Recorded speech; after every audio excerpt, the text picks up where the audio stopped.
क्या आपको लगता है कि मंदिरों में भूत हो सकते हैं? क्या वास्तव में भूतों का वास करने वाले मंदिर हो सकते हैं? आइए आज हम एक ऐसे रहस्यमय मंदिर की यात्रा पर निकलते हैं जो भूतों के अजीबोगरीब कथाओं से घिरा हुआ है। नमस्कार दोस्तों, आपका स्वागत है हमारे चैनल हॉन्टेड वर्ल्ड्स हिंदी में। आज हम आपको बताएंगे एक ऐसी रहस्यमय कहानी जो एक भूतिया मंदिर के चारों ओर घूमती है। तो चलिए शुरू करते हैं। भूतिया मंदिर। पहाड़ों की छाया में दबका गांव चंद्रपुर सालों से एक भयानक रहस्य को अपने सीने में समेटे हुए था। यहाँ के लोगों की आंखों में एक डर था जो गांव के बीचों बीच खड़े भग्नावशेष मंदिर को देखते ही और गहरा हो जाता था। गांव के बुजुर्ग इसे भूतिया मंदिर कहते थे। यह मंदिर कभी गांव का गौरव हुआ करता था, लेकिन अब इसकी टूटी फूटी मूर्तियां और जंग खाए घंटे सिर्फ भयावह कहानियों को सुनाते थे। किंवदंती थी कि इस मंदिर में पूजा करने वाले पुजारी की एक रात अचानक मौत हो गई थी। तब से मंदिर को अभिशप्त माना जाता था और कोई भी उसके करीब जाने की हिम्मत नहीं करता था। अमन, शहर से आया हुआ एक युवक, गांव में छुट्टियां बिता रहा था।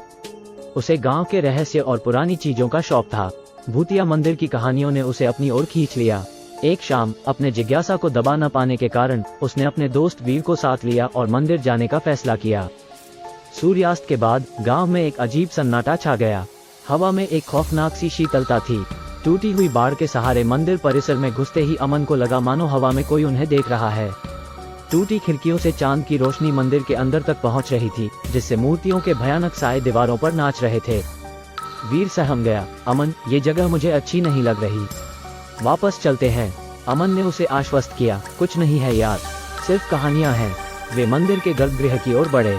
जमीन पर धूल की एक मोटी परत जमी थी। गर्भगृह के बीचों बीच एक भगवान शिव की शिवलिंग टूटी हुई अवस्था में थी। उसी समय हवा में एक ठंडी लहर दौड़ी और शिवलिंग के पास रखा हुआ दीपक बुझ गया। अचानक अंधेरे में एक भयानक चीख सुनाई दी। वीर चीखते हुए अमन का हाथ पकड़कर भागा। वे मंदिर से बाहर निकले और वापस गांव की ओर दौड़ पड़े। अगले कुछ दिनों तक अमन को रात में वही भयानक चीखें सुनाई देती रहीं। वो सो नहीं पाता था और उसे लगता था कि कोई उसे देख रहा है। एक रात उसे सपना आया। सपने में उसने देखा कि वही पुजारी जिसकी मौत हो गई थी खड़ा है और उससे कह रहा है, मुझे मुक्ति दो।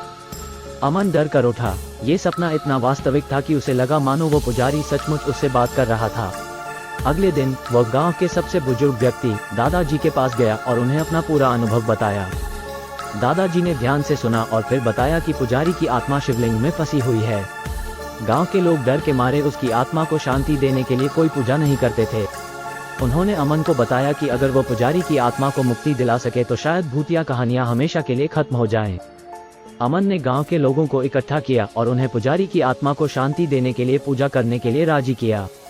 पूजा के दौरान मंदिर में एक अजीब सी ऊर्जा महसूस हो रही थी। हवा तेजी से चल रही थी और दीपक की लौएं नाच रही थीं। अचानक एक जोर का धमाका हुआ और शिवलिंग के टुकड़े इधर उधर बिखर गए। धूल का गुबार उठा और फिर धीरे धीरे छटने लगा। जब सब कुछ शांत हुआ तो अमन और गांव वालों ने देखा कि शिवलिंग के टुकड़ों के बीच में एक चमकदार सफेद रोशनी निकल रही है। रोशनी धीरे धीरे ऊपर उठी और आकार लेने लगी। ये पुजारी की आत्मा थी जो अब शांत और चमकदार दिखाई दे रही थी। पुजारी की आत्मा ने अमन को धन्यवाद दिया और कहा, तुम्हारे साहस और दयालुता ने मुझे मुक्ति दिलाई है। रोशनी धीरे धीरे फीकी पड़ने लगी और अंत में गायब हो गई। उस रात के बाद गांव में कोई भी भयानक चीख नहीं सुनाई दी। भूतिया मंदिर का खौफ खत्म हो गया था।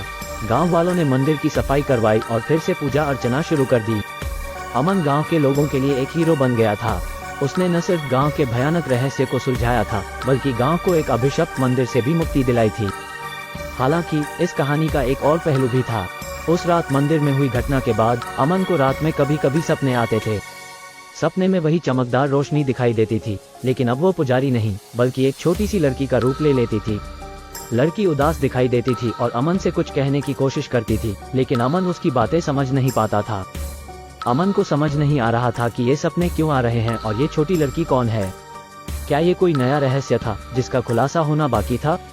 गांव के भूतिया मंदिर का भयानक अध्याय तो खत्म हो गया था, लेकिन लगता था कि कहानी अभी पूरी तरह खत्म नहीं हुई थी। तो दोस्तों, आपको ये कहानी कैसी लगी? कमेंट सेक्शन में अपने विचार जरूर शेयर करें। अगर आपको डरावनी कहानियाँ पसंद हैं, तो हमारे चैनल को सब्सक्राइब करना न भूलें, क्योंकि हम आपके लिए ऐसी ही और भी कई कहानियाँ लाने वाले हैं। तो दोस्तों, आपको ये कहानी कैसी लगी? कमेंट सेक्शन में अपने विचार जरूर शेयर करें। अगर आपको डरावनी कहानियाँ पसंद हैं, तो हमारे चैनल को सब्सक्राइब करना न भूलें, क्योंकि हम आपके लिए ऐसी ही और भी कई कहानियाँ लाने वाले हैं।